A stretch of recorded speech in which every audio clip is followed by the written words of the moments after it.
श्रीमद्वाल्मीकिरामायणे ಅಯೋಧ್ಯಾಕಾಂಡೇ ಪ್ರಥಮ ಸರ್ಗ. ತಾಯಿ ತಂದೆಗಳ ಅನುಮತಿಯನ್ನು ಪಡೆದು ಸೋದರ ಮಾವನ ಮನೆಗೆ ಹೊರಟ ಮಹಾತ್ಮನಾದಂತಹ ಭರತನು ನಿತ್ಯ ಶತ್ರುಗಳನ್ನು ಅನುದಿನವೂ ಸಂಹರಿಸುತ್ತಿದ್ದ ಶತ್ರುಘ್ನನನ್ನೂ ಜೊತೆಯಲ್ಲಿಯೇ ವಿಶ್ವಾಸಪೂರ್ವಕವಾಗಿ ಕರೆದುಕೊಂಡು ಹೋಗುತ್ತಾನೆ. ಅಲ್ಲಿ ಭರತನು ಆದರಪೂರ್ವಕವಾದಂತಹ ಸತ್ಕಾರವನ್ನು ಪಡೆಯುತ್ತಾ ಸಹೋದರರೊಡನೆ ಸುಖವಾಗಿದ್ದನು. ಸಾವಿರಾರು ಕುದುರೆಗಳಿಗೆ ಒಡೆನೆಯಾದ ಯುಧಾಜಿತನು ಶತ್ರುಘ್ನನನ್ನೂ ತನ್ನ ಮಗನಂತೆಯೇ ಲಾಲಿಸಿ ಪೋಷಿಸುತ್ತಿದ್ದನು. ಯುಧಾಜಿತನು ಭರತ ಶತ್ರುಘ್ನರು ಇಚ್ಛಿಸಿದ ವಸ್ತುಗಳೆಲ್ಲವನ್ನು ಒದಗಿಸುತ್ತಿದ್ದು ಸರ್ವದಾ ಅವರು ಸಂತೋಷದಿಂದ ಇರುವಂತೆ ನೋಡಿಕೊಳ್ಳುತ್ತಿದ್ದರೂ ಅಂತಹ ಸುಖಕರವಾದ ವಾತಾವರಣದಲ್ಲಿದ್ದರೂ ಭರತ ಶತ್ರುಘ್ನರು ತಂದೆಯಾದಂತಹ ದಶರಥನನ್ನು ಪದೇ ಪದೇ ಸ್ಮರಿಸುತ್ತಲೇ ಇದ್ದರು.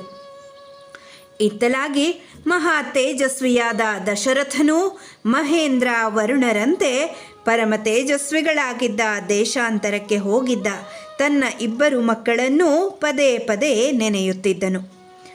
ತನ್ನ ಶರೀರದಿಂದಲೇ ಹೊರಬಿದ್ದಿರುವ 4 ತೋಳುಗಳಂತಿದ್ದ ಪುರುಷ ಶ್ರೇಷ್ಠರಾದ 4 ಪುತ್ರರು ದಶರಥನಿಗೆ ಬಹಳ ಪ್ರಿಯರಾಗಿಯೇ ಇದ್ದರು.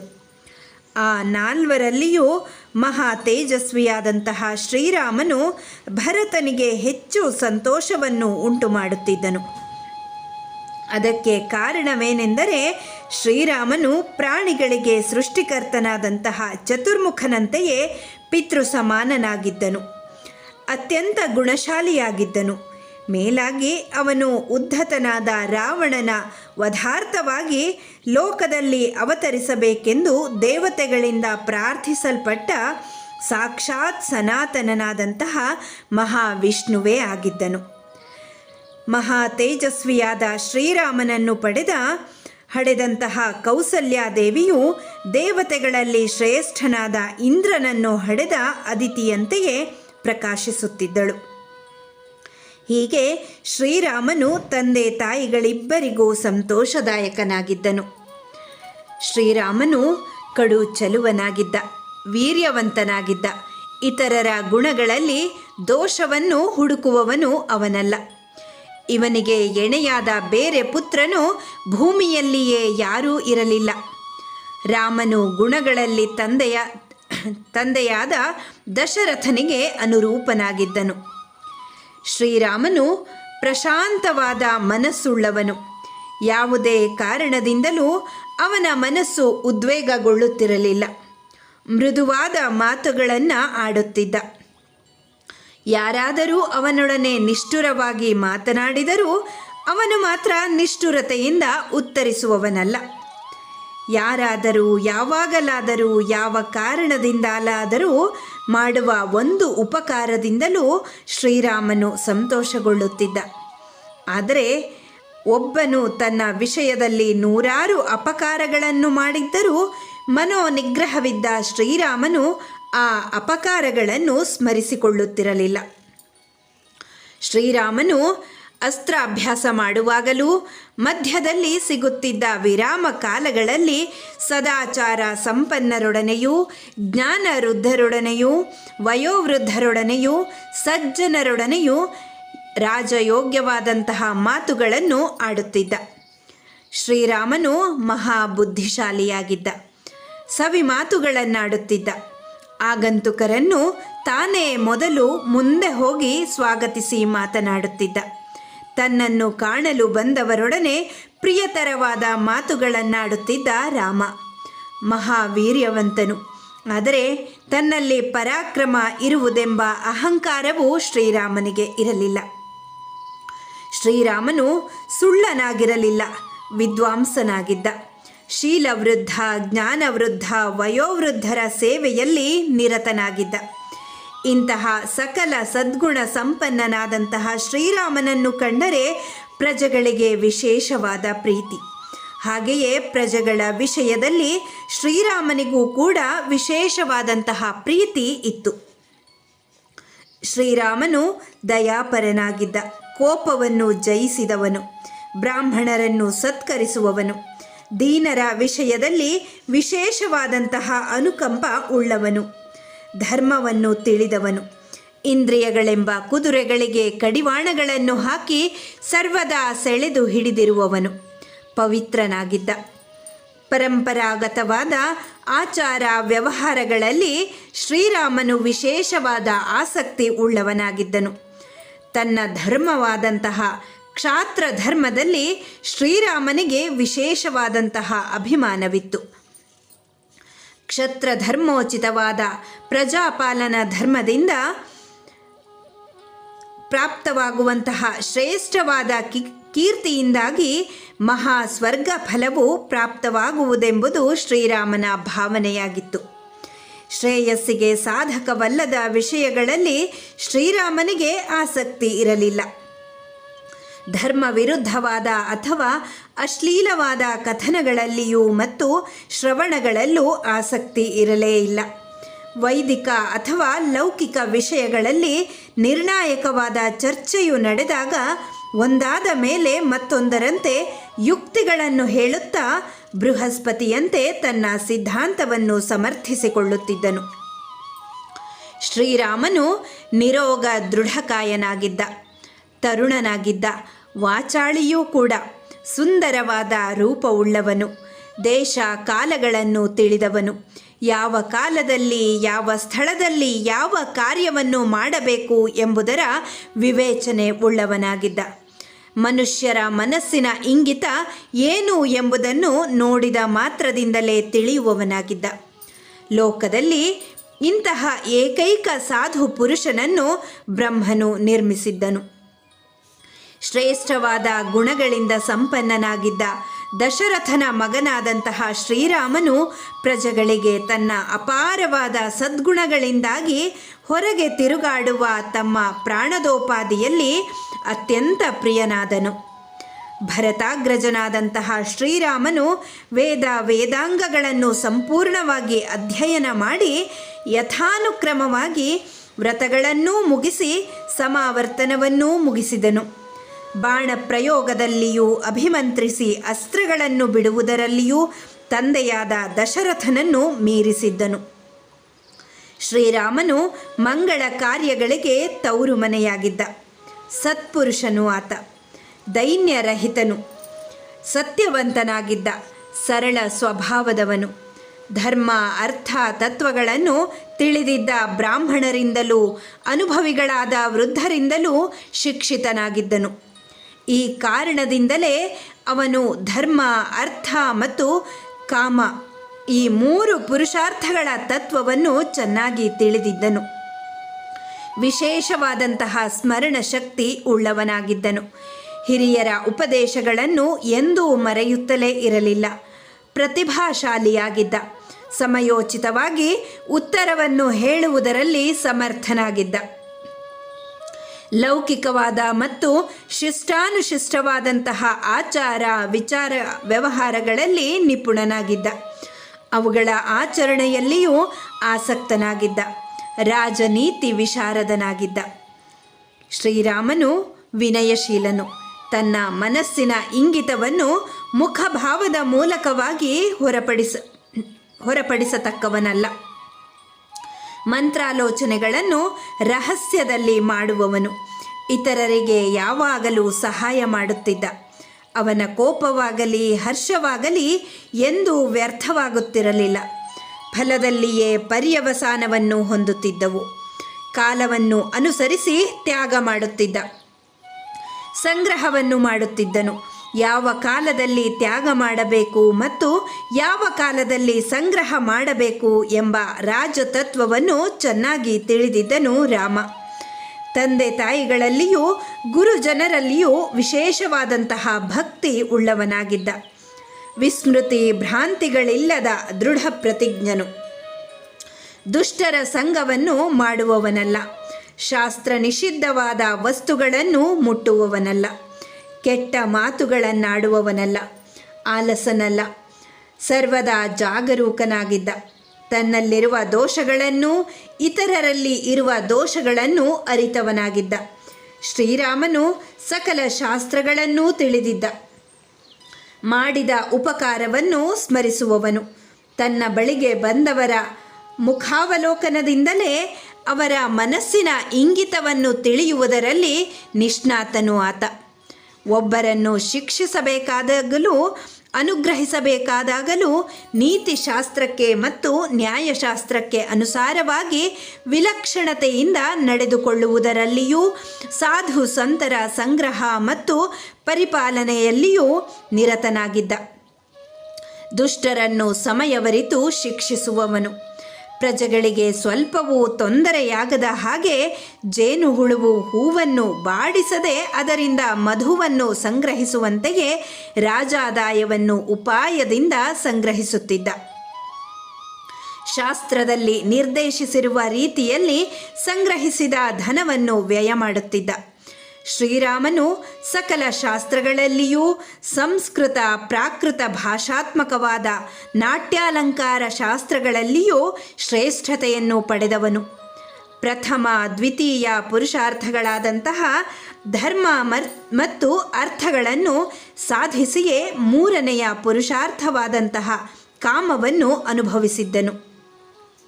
ಧರ್ಮದ ಮೂಲಕವಾಗಿ ಅರ್ಥವನ್ನು ಸಂಪಾದಿಸಿ ಸುಖಪಡುತ್ತಿದ್ದನು. ಶ್ರೀರಾಮ ಎಂದಿಗೂ ಸೋಮಾರಿಯಾಗಿರಲಿಲ್ಲ. ಸದಾ ಕಾರ್ಯದಲ್ಲಿ ನಿರತನಾಗಿರುತ್ತಿದ್ದ. ಶ್ರೀರಾಮನು ಸಕಲ ಶಾಸ್ತ್ರಗಳ ಪ್ರಾವೀಣ್ಯವನ್ನೂ ಪಡೆದಿರುವವನಲ್ಲದೆ ವಿಹಾರ ವಿಲಾಸಗಳೇ ಪ್ರಧಾನವಾದ ಶಿಲ್ಪ, ಗೀತ, ವಾದ್ಯ ಮುಂತಾದಂತಹ ಕಲೆಗಳಲ್ಲಿಯೂ ಪಾರಂಗತನಾಗಿದ್ದ. ಆನೆ ಕುದುರೆಗಳನ್ನು ಪಳಗಿಸುವುದರಲ್ಲಿಯೂ ಮತ್ತು ಅವುಗಳ ಸವಾರಿಯಲ್ಲಿಯೂ ನಿಷ್ಣಾತನು. ಧನುರ್ವೇದವನ್ನು ತಿಳಿದವರಲ್ಲಿ ಶ್ರೇಷ್ಠನಾಗಿದ್ದ. ಅವನಿಗೆ ಸಮಾನರು ಯಾರೂ ಇರಲಿಲ್ಲ. ಅತಿರಥ ಮಹಾರಥರು ಶ್ರೀರಾಮನನ್ನು ಗೌರವಿಸುತ್ತಿದ್ದರು. ಶತ್ರುಗಳು ತನ್ನ ರಾಜ್ಯಕ್ಕೆ ಮುತ್ತಿಗೆ ಹಾಕುವವರೆಗೂ ಶ್ರೀರಾಮನು ಸುಮ್ಮನೆ ಯಾವತ್ತೂ ಕುಳಿತುಕೊಂಡಿರಲಿಲ್ಲ. ಗೂಢಚಾರರ ಮೂಲಕವಾಗಿ ತನಗೆ ಶತ್ರುಗಳಾರು ಮತ್ತು ಅವರ ಇಂಗಿತವೇನು ಎಂಬುದನ್ನು ತಿಳಿದು ತಾನೇ ಶತ್ರು ರಾಜ್ಯದ ಮೇಲೆ ದಂಡೆತ್ತಿ ಹೋಗಿ ಶತ್ರುವಿನ ಬಲವನ್ನು ಧ್ವಂಸ ಮಾಡುತ್ತಿದ್ದ. ಸೇನೆಯನ್ನು ನಡೆಸುವುದರಲ್ಲಿ ಪರಿಣತನಾಗಿದ್ದನು. ಯುದ್ಧದಲ್ಲಿ ಶತ್ರುಗಳಿಂದ ಕ್ರುದ್ಧರಾದ ಸುರಾಸುರರಿಂದಲೂ ಎದುರಿಸಲು ಅಸಾಧ್ಯನಾಗಿದ್ದನು. ಇತರರ ಗುಣಗಳಲ್ಲಿ ದೋಷ ಎಣಿಸುವವನಲ್ಲ. ಕೋಪವನ್ನು ಜಯಿಸಿದವನು. ಅಹಂಕಾರಿಯಲ್ಲ. ಇತರರ ಪ್ರಾದುರ್ಭಾವವನ್ನು ಕಂಡು ಅವರನ್ನು ದ್ವೇಷಿಸುವವನು ರಾಮನಲ್ಲ. ಯಾವ ಪ್ರಾಣಿಯನ್ನು ತಿರಸ್ಕಾರ ಭಾವದಿಂದ ಕಾಣುತ್ತಿರಲಿಲ್ಲ. ಶ್ರೀರಾಮನು ಕಾಲಕ್ಕೆ ವಶರಾಗಿರುವವರನ್ನು ಅನುಸರಿಸುತ್ತಿರಲಿಲ್ಲ. ಕಾಲಕ್ಕೆ ವಶರಾಗದಿರುವ ಜಿತೇಂದ್ರಿಯರಾದ ಮಹರ್ಷಿಗಳನ್ನೇ ಅನುಸರಿಸಿ ನಡೆಯುತ್ತಿದ್ದನು. ಆತ ಸತ್ವಮೂರ್ತಿಯಾಗಿದ್ದನು. ಹೀಗೆ ಭೂಲೋಕದ ಪ್ರಜೆಗಳ ಮಧ್ಯದಲ್ಲಿ ಸಕಲ ಸದ್ಗುಣಗಳಿಂದ ಕೂಡಿದ್ದ ದಶರಥನ ಮಗನಾದ ಶ್ರೀರಾಮನು 3 ಲೋಕಗಳಲ್ಲಿಯೂ ಸಮ್ಮಾನನು.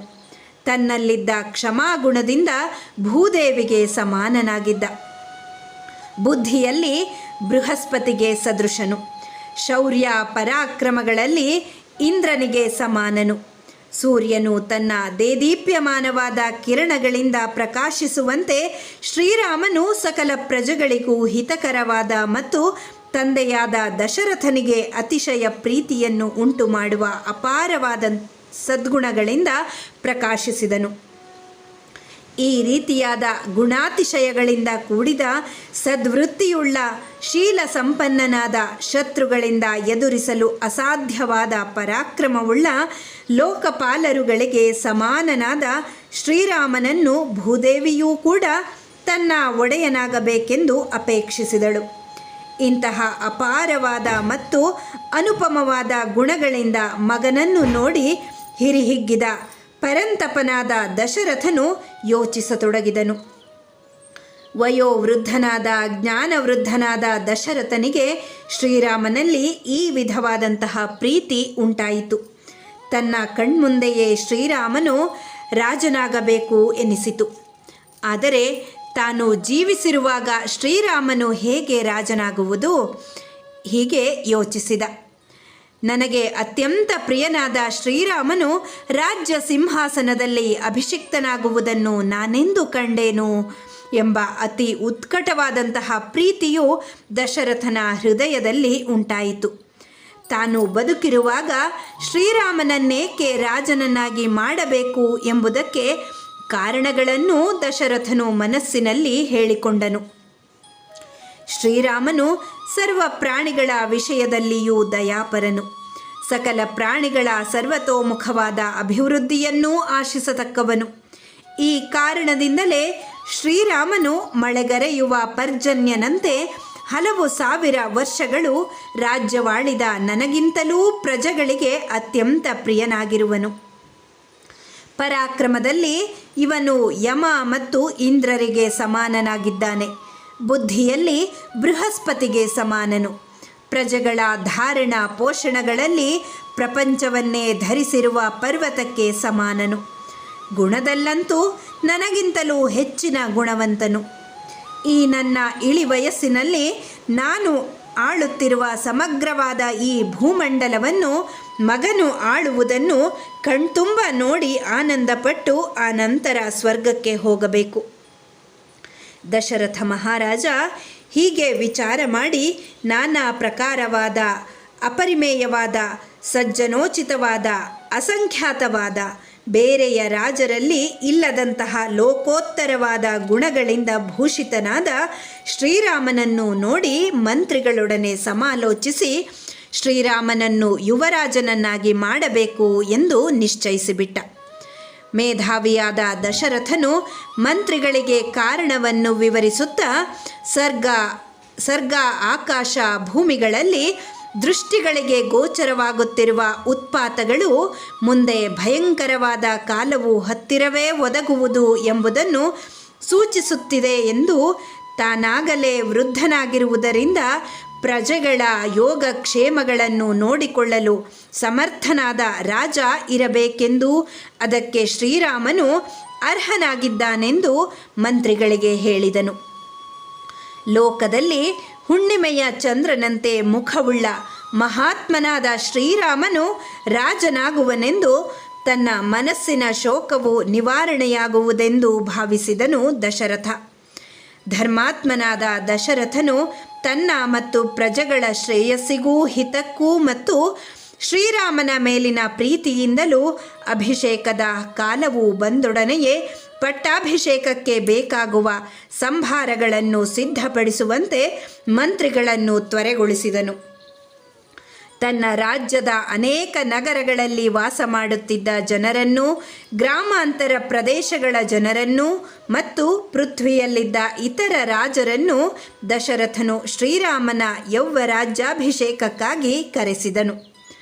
ದಶರಥನ ಅಮಾತ್ಯರು ಅಯೋಧ್ಯೆಗೆ ಆಗಮಿಸಿದ ಜನರಿಗೂ ಮತ್ತು ರಾಜರಿಗೂ ಯಥೋಚಿತವಾದಂತಹ ಬಿಡಾರಗಳನ್ನು ಪ್ರತ್ಯೇಕವಾಗಿ ಮಾಡಿಕೊಟ್ಟರು. ನಾನಾ ವಿಧವಾದ ಆಭರಣಗಳಿಂದಲೂ ಮತ್ತು ಅನ್ನಪಾನಗಳಿಂದಲೂ ಅವರನ್ನು ಯಥಾಯೋಗ್ಯವಾಗಿ ಸತ್ಕರಿಸಿದರು. ಆನಂತರ ದಶರಥನು ಅಮೂಲ್ಯವಾದ ವಸ್ತ್ರಾಭರಣಗಳಿಂದ ಸಿಂಗರಿಸಿಕೊಂಡು ಬ್ರಹ್ಮನು ತಾನು ಸೃಷ್ಟಿಸಿದ ಪ್ರಜೆಗಳನ್ನು ಕಾಣಲು ಹೋಗುವಂತೆ ಆಗಮಿಸಿದ್ದಂತಹ ಅಭ್ಯಾಗತರನ್ನು ಸಂದರ್ಶಿಸಿದನು. ಅವಸರದ ಕಾರಣದಿಂದಾಗಿ ದಶರಥನು ಕೇಕಯ್ಯ ರಾಜನನ್ನಾಗಲಿ ಶ್ರೀರಾಮನ ಮಾವನಾದ ಜನಕನನ್ನಾಗಲಿ ಆಹ್ವಾನಿಸಲು ರಾಜಭಟರನ್ನು ಕಳುಹಿಸಿಕೊಡಲಿಲ್ಲ. ಶ್ರೀರಾಮನಿಗೆ ಯೌವರಾಜ್ಯಾಭಿಷೇಕವಾದ ನಂತರ ಅವರಿಗೆ ಆ ಪ್ರಿಯ ವಾರ್ತೆಯನ್ನು ತಿಳಿಸಬೇಕು ಎನ್ನುವ ಅಭಿಪ್ರಾಯವು ದಶರಥನಿಗೆ ಇತ್ತು. ದಶರಥನು ಆಗಮಿಸಿದ್ದ ರಾಜರನ್ನೂ ಪ್ರಜೆಗಳನ್ನು ಸಂದರ್ಶಿಸಿದ ಬಳಿಕ ಸಭಾ ಮಂದಿರಕ್ಕೆ ಹೋಗಿ ಅಲ್ಲಿದ್ದ ರತ್ನ ಖಚಿತವಾದ ಸಿಂಹಾಸನದಲ್ಲಿ ಕುಳಿತನು. ಶತ್ರು ಸೈನ್ಯವನ್ನು ವಿಧ್ವಂಸನಗೊಳಿಸುವ ಸಾಮರ್ಥ್ಯದಿಂದ ಕೂಡಿದ್ದ ದಶರಥನು ಸಿಂಹಾಸನದಲ್ಲಿ ಕುಳಿತುಕೊಳ್ಳಲು ಲೋಕಪ್ರಿಯರಾದ ರಾಜರೆಲ್ಲರೂ ಒಬ್ಬೊಬ್ಬರಾಗಿ ಸಭಾ ಮಂಟಪವನ್ನು ಪ್ರವೇಶಿಸಿದರು. ಬಳಿಕ ಅವರೆಲ್ಲರೂ ರಾಜನಿಂದ ಯಥೋಚಿತವಾಗಿ ಸಿದ್ಧಗೊಳಿಸಲ್ಪಟ್ಟಿದ್ದ ನಾನಾ ವಿಧವಾದ ಆಸನಗಳಲ್ಲಿ ದಶರಥ ರಾಜನಿಗೆ ಅಭಿಮುಖರಾಗಿ ಕುಳಿತುಕೊಂಡರು. ಸುಸತ್ಕೃತರಾದ ವಿನಯಾನ್ವಿತರಾದ ರಾಜರಿಂದಲೂ ಅಯೋಧ್ಯ ನಗರವಾಸಿಗಳಿಂದಲೂ ಗ್ರಾಮವಾಸಿಗಳಿಂದಲೂ ಸುತ್ತುವರಿಯಲ್ಪಟ್ಟಿದ್ದ ದಶರಥ ಮಹಾರಾಜನು ಆ ಸಮಯದಲ್ಲಿ ದೇವತೆಗಳಿಂದ ಪರಿವೃತನಾದಂತಹ ಸಹಸ್ರಾಕ್ಷನಂತೆಯೇ ಪ್ರಕಾಶಿಸಿದನು.